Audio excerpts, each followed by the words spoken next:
Welcome to Pura local. Medigadda barrage వ్యవహారంలో Bhupalpally principal session court KCR Harish Rao సహా మొత్తం 8 మందికి నోటీసులు జారీ చేసింది. నాగవెల్లి రాజలింగమూర్తి దాఖలు చేసిన రివిజన్ పిటిషన్ను స్వీకరించిన కోర్టు సెప్టెంబర్ 5న విచారణ జరపనున్నట్లు తెలిపింది. విచారణకు రావాల్సిందిగా 8 మందికి నోటీసులు జారీ చేసింది. గతంలో Bhupalpally first class judicial magistrate కోర్టులో విచారణ జరిగిన అనంతరం రివిజన్ పిటిషన్ దాఖలు చేయడంలో ప్రిన్సిపల్ సెషన్షి బట్టి విచారణ జరపనున్నారు.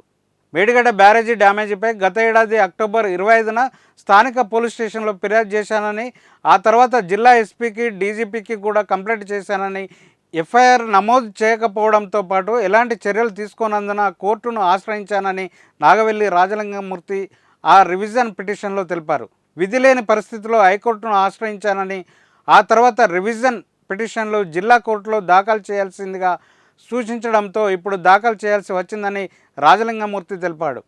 బ్యారేజ్లోని 7వ బ్లాక్లో పిల్లర్ భూమిలోకి కుంగిపోవడం, పెద్ద శబ్దం, ఒక పిల్లర్కు పగులు రావడంతో అసిస్టెంట్ ఇంజనీర్ స్థానిక పోలీస్ స్టేషన్లో ఫిర్యాదు చేశారని, తీవ్రవాద శక్తుల ప్రమేయం ఉందని అనుమానం వ్యక్తం చేశారని, పోలీసులు కూడా ఐపీసీలోని సెక్షన్ 427 ప్రకారం కేసు నమోదు చేశారని, మరుసటి రోజే దాన్ని క్లోజ్ చేశారని పిటిషనర్ గుర్తు చేశారు. కాళేశ్వరం ప్రాజెక్టులో భాగమైన మేడిగడ్డ శ్రీలక్ష్మి బ్యారేజ్కు డిజైన్ మొదలు నిర్వహణలో నిర్లక్ష్యం వరకు అప్పటి ముఖ్యమంత్రి హోదాలో కేసీఆర్, ఇరిగేషన్ మంత్రిగా హరీష్ రావు సహా ఒక్కొక్క స్థాయిలో ఒక్కొక్కరు బాధ్యులుగా ఉన్నారని రివిజన్ పిటిషన్లో తెలిపారు.